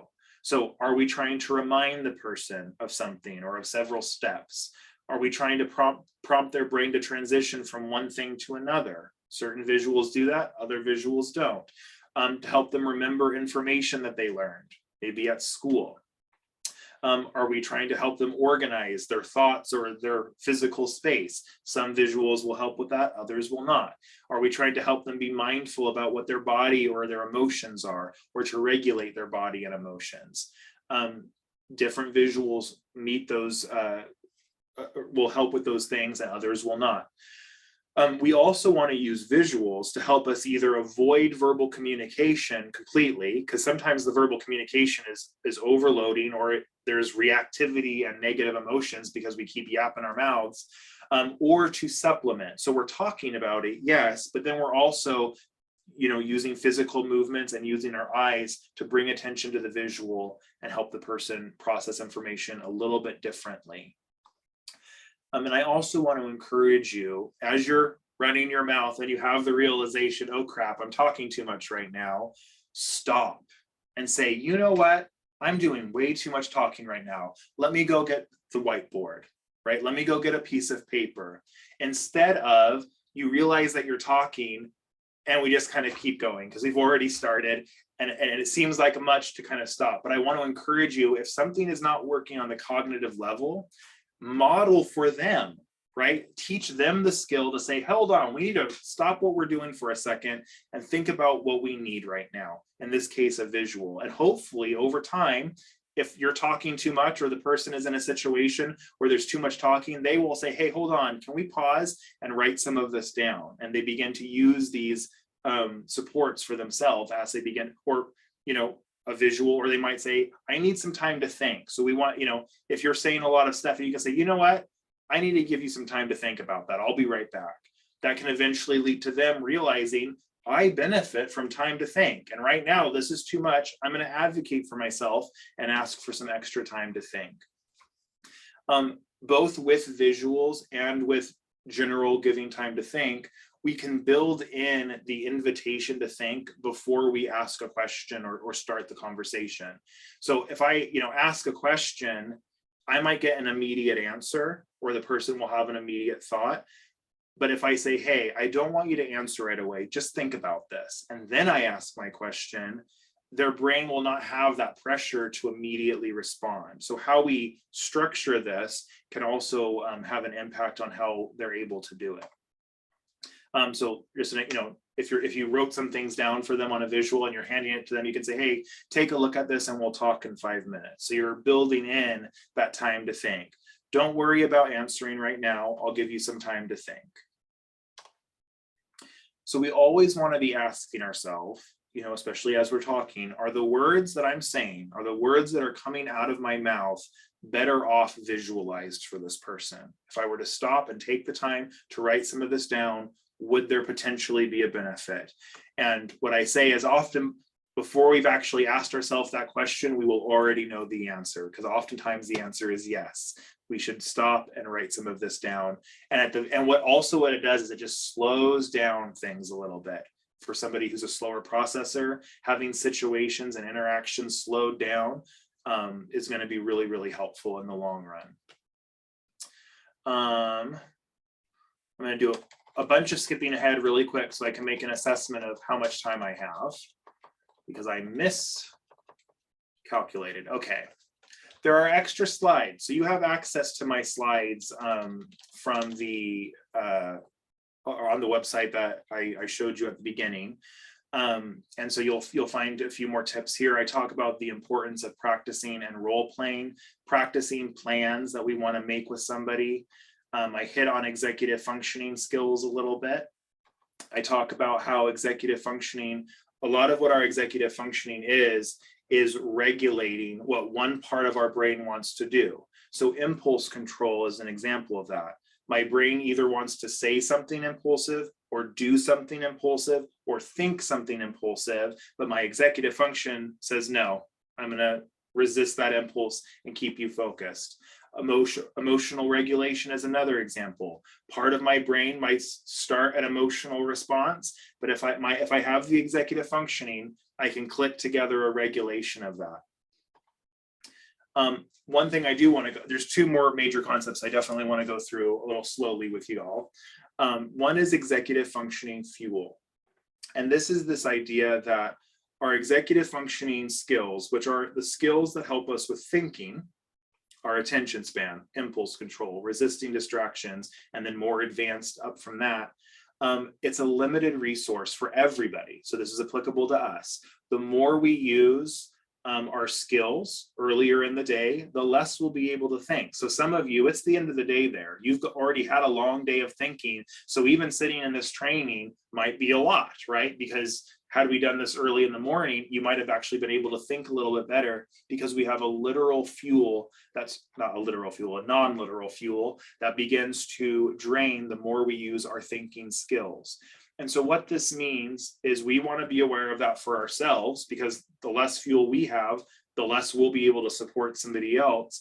And then we want to avoid wasting the person's fuel that we're supporting through having unreasonable cognitive demands. If we're sitting there demanding that they focus their attention in a way that just doesn't really work, we are draining that fuel, which means later in the day, they're not going to be able to regulate or think or learn.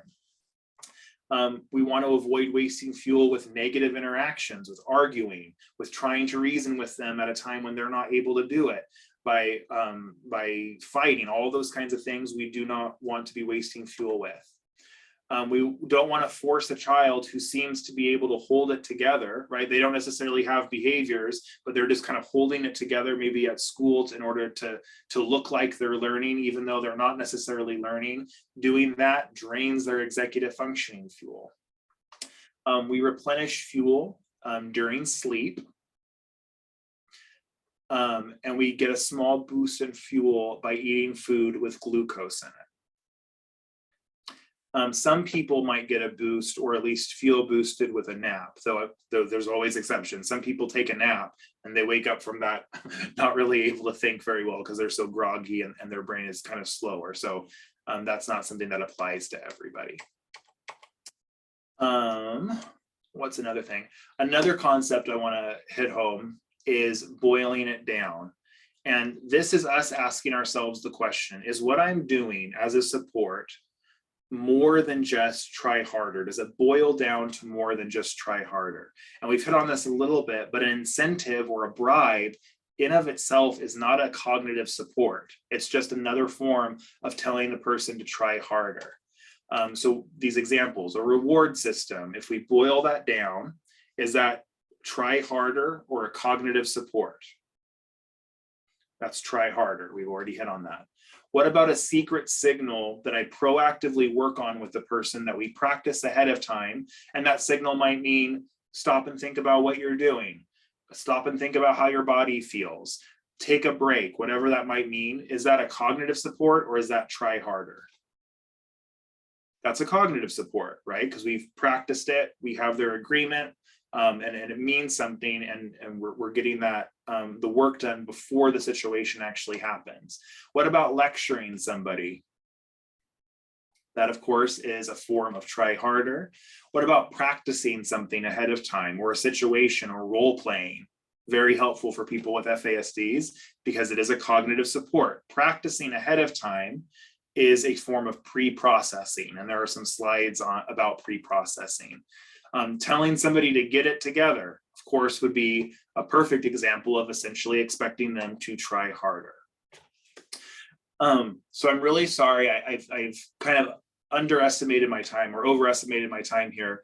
The rest of the slides are about dysregulation. So if your kiddo being dysregulated towards you is something that you want some help with, I essentially have kind of steps to follow. So they're listed out here.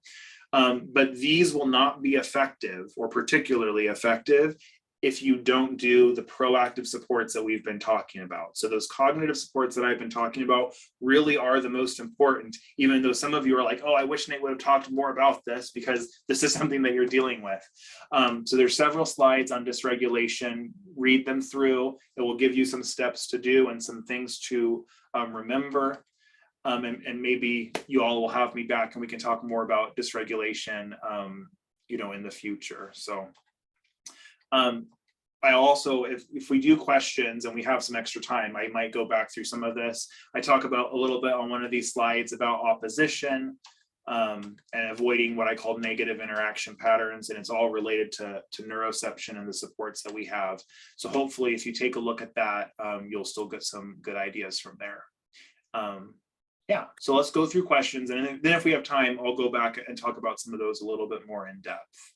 Nate, I only have a couple questions, so I don't know if there's some areas you would like to touch base on for the next 10-ish minutes. Yeah. I think that just go through them, and also if people have additional questions, you can start putting them in now. Okay, perfect.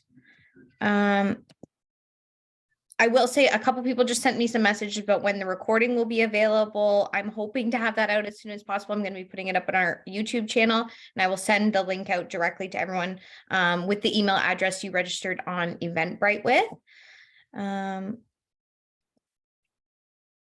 Sorry, I put all of our questions in here. So how can I help my child who is experiencing unsafe neuroception when I myself am also having those feelings? How can I help my child to regulate when I also feel unregulated? That's a big question. And one reason why I really recommend you read the work of Dr. Mona Delahook, so the book Beyond Behaviours, and actually her more recent book, I believe, is even more about the adult regulation side of things, but both will be helpful because the answer is you have to start being aware of the concepts that we want our kids to be aware of. So how does your body feel when you're dysregulated? You might already know, because some people have done a little bit of this work. So you might associate and become aware of your feelings. But this was not something that I was really aware of until I read Dr. Delahook's book, and has been immensely helpful for me. And now, before I even recognize my emotions, because that's what we're usually taught. We're taught about recognizing our emotions, but now I'm actually able to pick up on signals within my body before I'm even consciously aware that I'm feeling angry or escalated right now. So I will feel my heartbeat and be like, oh my gosh, this is neuroception, right? Usually when I'm in a meeting, that's not going so well. So it's about, we learn our own self-regulation skills by becoming aware of our bodies, by working on some of our own coping skills, and by spending time in co-regulation with somebody else. So whether that's a partner or even with our kid, those times of connection are sending safety cues to us and will hopefully very slowly make things a little bit easier in that moment. And part of the slides about dysregulation will also give you some ideas in terms of, in the moment, you have to stop, think, and take a breath. You can't allow yourself to be pulled in. They'll say something mean and you'll have something to say back, or you'll try to reason with them too early. So it's a balance in those moments of us not stepping in too soon to where they're still reactive or we're going to be immediately reactive to them, but giving space, taking some time, and looking for the signs and signals in them that show us, okay, now they're ready for me to give them a hug, or now they're ready for me to problem solve with them. And it's imperfect. Like, things still can get messy and it's clunky to figure it all out. But discovering and exploring our own regulation and dysregulation is the start of answering that question. Okay, awesome.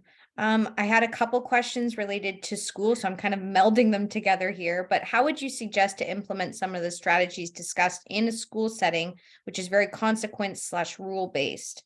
How do you start the conversation with school, but working creatively to develop specific goals? And then people got more into, some of the consequence based with children being sent home from schools due to behaviors. Yeah. So it really depends on the school. I have had people glare at me when I've made the suggestion that for this kid to be successful at your school, you person who is glaring at me needs to spend time in connection with them every day. You need to go on a walk with the student and just be able to chill together. And I get a glare because that sounds stupid to a lot of people because it feel good or whatever. But then they do it for 2 weeks and they see a lot of improvement, not only in the kid's overall regulation, which is great, but in that kid's ability to then problem solve and collaborate with that person who they were previously reactive toward. So sometimes, not always, schools kind of were like, we need the kid to kind of pull it together, right? But the question really needs to be, what can we as the adults do to help increase regulation? And the first step is to help the kid's subconscious brain feel safe at school. So we focus on connection, intentional connection with one or more adults, just to get the kid at least some of the time to feel safe at school.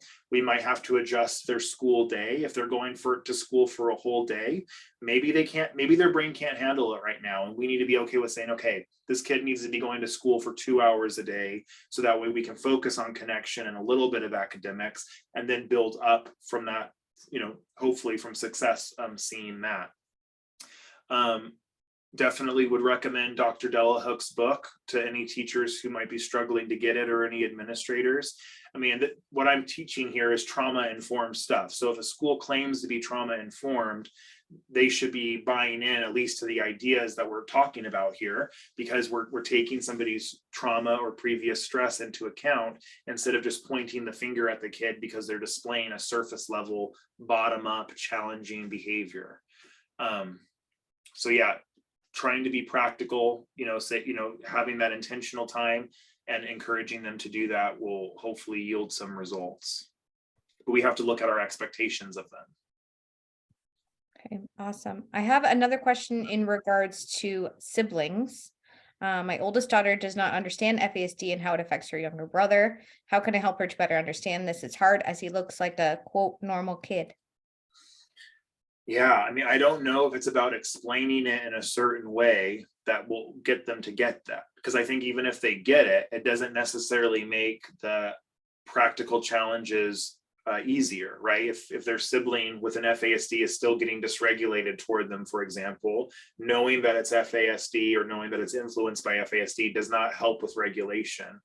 So I would include siblings in planning and having a plan for when something happens, here's how we need the family to respond. And usually in the case of siblings, we don't want siblings to be getting involved. They might need to ask for help, but you plan around it and try to proactively address what might happen and have a plan in place with them. And eventually you might be able to talk about FASD in particular, but giving them those practical steps, maybe you can remind them in the moment, hey, remember, we need to give him time to think right now. So let's all be quiet. And so then you're coaching and modeling some of these practical in the moment supports. Hey, can you go get a piece of paper so we can write some of this down for your brother? Those kinds of things. And maybe over time, they'll be able to absorb some of those and find them helpful in some way. Okay, last one I have here. I think I'm following your suggestions, but it always ends in a power struggle. I'm very burnt out. Even when I try to disengage from the situation and walk away, my child will follow me. Any advice for this? Yeah, I mean, there's a lot of factors that come into play. And sometimes, I tell people don't expect any quick results. So the question would be, and because I don't know the situation directly, I can't really gauge this, but sometimes we do these things, but there are factors outside of our control, the kid's past, their internal state, their medical issues that are still going to create dysregulation. So it's not that we're even doing anything wrong, but there's dysregulation there. So then the question becomes, well, what's the alternative?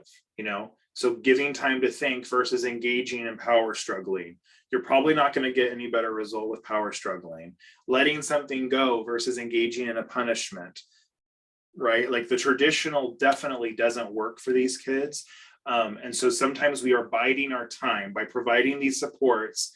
We're waiting until a little bit more brain development has happened, because brain development goes into the mid-20s, right? And so, and for people with FASDs, they still continue to learn after their mid-20s, and they can learn a lot of things when they're in their 30s and their 40s.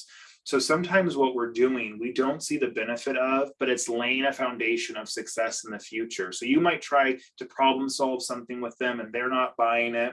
But then a few years later, they come up with the idea that they previously rejected as a potential solution, right? Because on some level, they remember that, or they want to give it another try.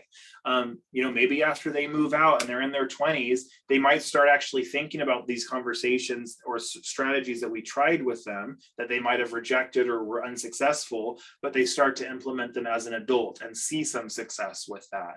So there's in the moment things that, and I know it's draining and it's hard, but that doesn't mean that necessarily even a lot needs to change from you. As long as you're maintaining your regulation, which doesn't always mean calm, but you're maintaining regulation as well as you can. We're looking for proactive supports.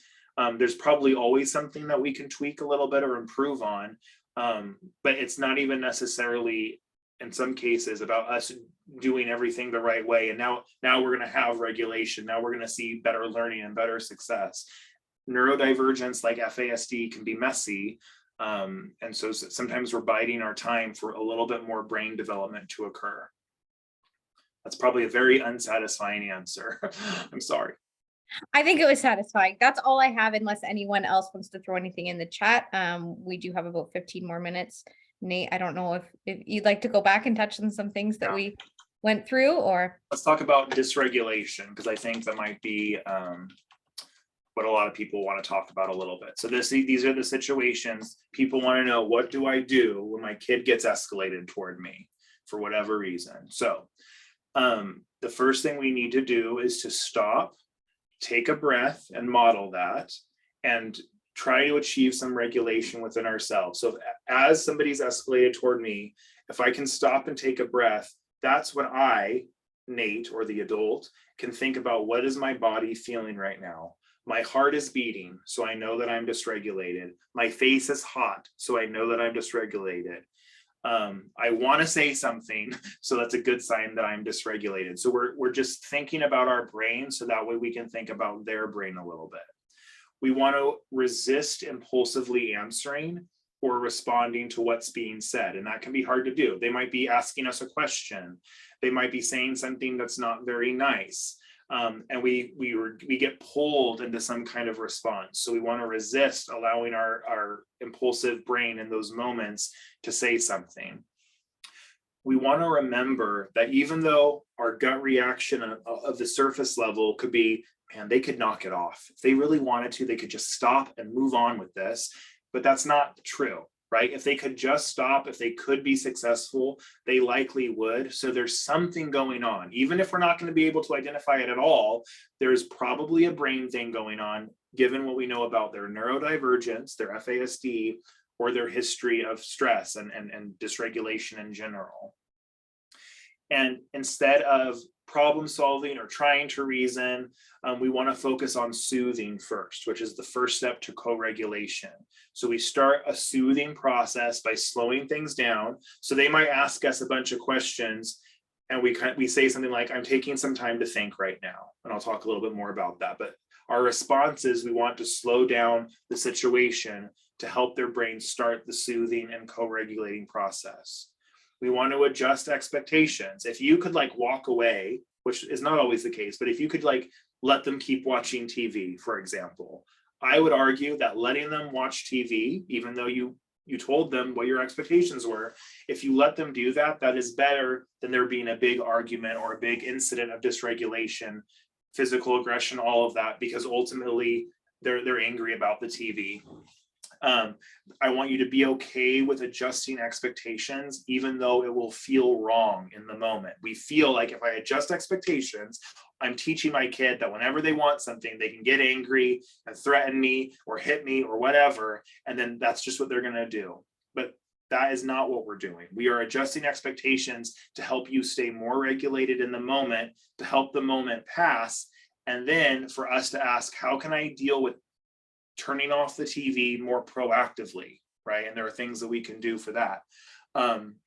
So be okay with adjusting expectations, even though it feels wrong. And even though many other, professionals or people in your life might look at that and be like, why did you let them get away with that? That's something that's just going to happen with these kids.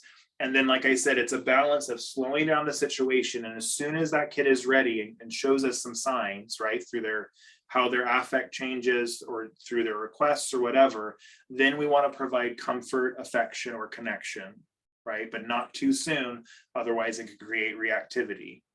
We also, every situation is different, so I can't just tell you, here's what you do.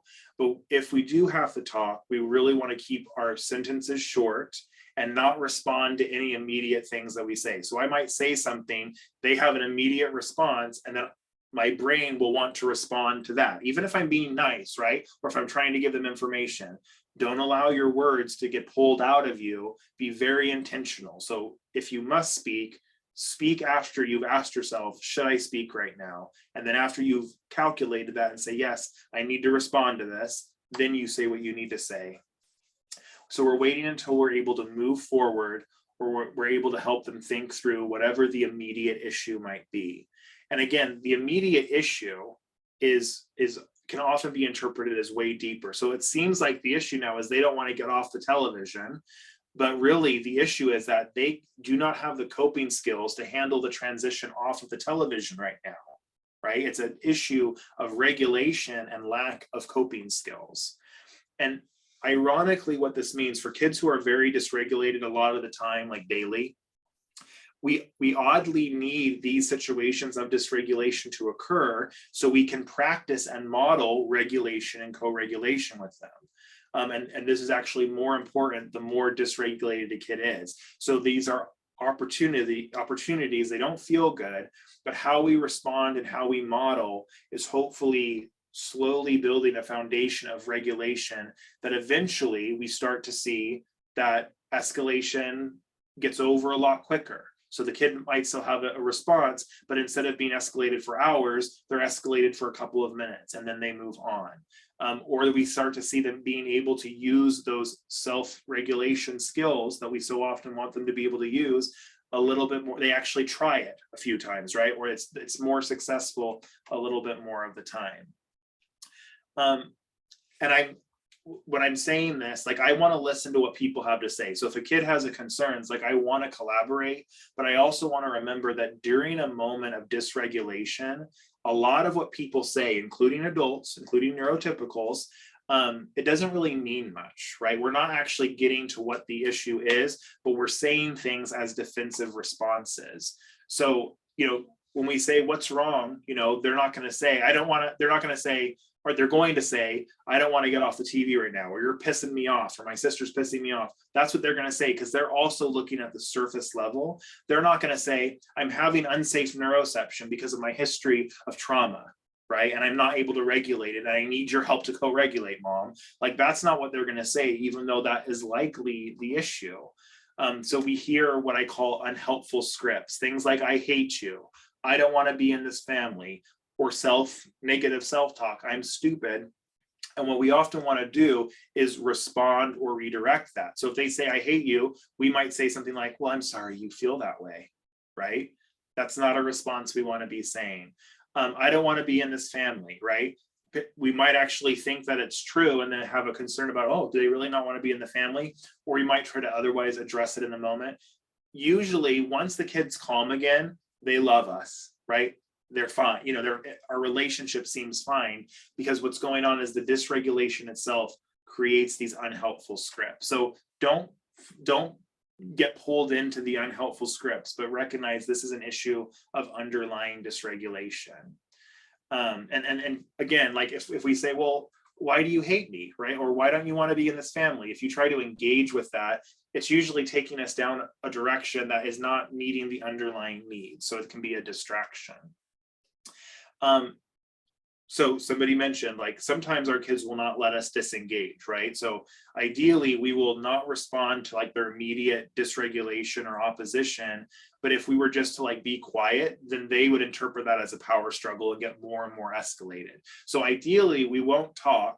That allows the kid to regulate a little bit. And then we sense, okay, now I can talk because they're a little bit more regulated. But if that doesn't work and they're following you, or they're asking you questions, or they're getting escalated because you're not engaging, still don't respond to everything. Respond to maybe every third statement and say something like, I need a minute to think, or I'm not ignoring you, I'm thinking, right? Or maybe you've talked about these situations proactively and there's a plan. And we've talked about how when somebody gets upset, my part of the plan is to be quiet and let you think. So then you can reference that. I'm not ignoring you, I'm following the plan that we made together. And then you be quiet and you don't respond to any immediate things they have to say to that, because there usually will be something. So we're trying to model regulation as well as achieve our own inner regulation as these situations play out, by giving ourselves some time to think and taking a breath before we respond to anything, because some things will need to be, verbally responded to. So that's kind of my very quick spiel on dysregulation in those situations.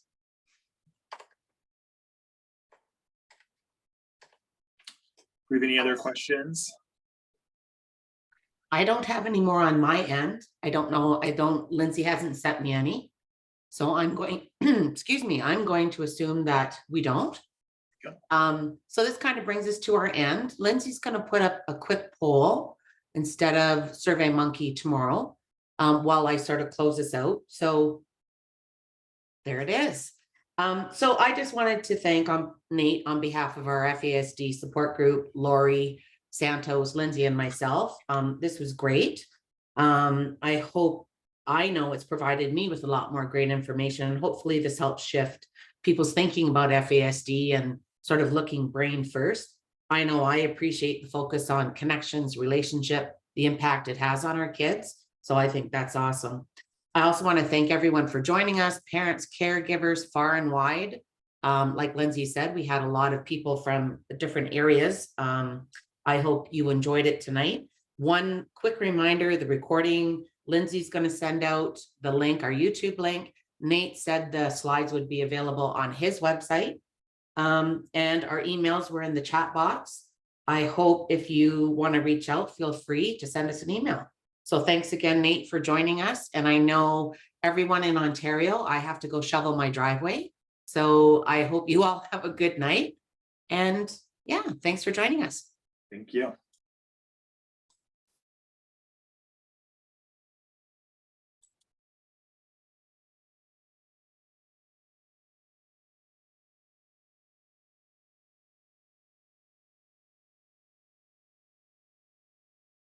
Oh.